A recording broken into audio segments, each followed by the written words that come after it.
First, I'm pleased to announce that after many years of being on hold, we are restarting cooperation between the United States and PRC on counter-narcotics.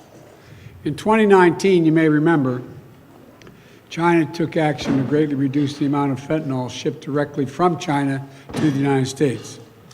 But in the years since that time, the challenge has evolved from finished fentanyl to fentanyl chemical ingredients and pill presses, which are being shipped without control.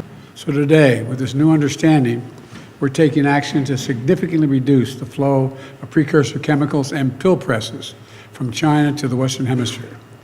It's going to save lives, and I appreciate President Xi's commitment on this issue. President Xi and I tasked our teams to maintain a policy and law enforcement coordination going forward to make sure it works. I also want to thank the bipartisan congressional delegation to China, led by Leader Schumer, in October for supporting this effort so strongly. Secondly, and this is critically important, we're reassuming military-to-military contacts, direct contacts.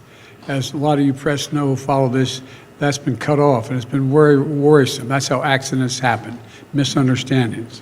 So we're back to direct, open, clear, direct communications. And thirdly, we're going to get our experts together to discuss risk and safety issues associated with artificial intelligence. As many of you who travel with me around the world, almost everywhere I go, every major leader wants to talk about the impact of artificial intelligence. These are tangible steps in the right direction to determine what's useful and what's not useful, what's dangerous and what's acceptable. Today, President Xi and I also exchanged views on a range of regional and global issues, including Russia's refusal and brutal war to stop the war and brutal war of aggression against Ukraine and conflict in Gaza. And as I always do, I raised areas where the United States has concerns about the PRC's actions, including detained and ex-banned U.S. citizens, human rights, and coercive activities in the South China Sea. We discussed all three of those things. I gave them names of individuals that we think are being held, and hopefully we can get them released as well.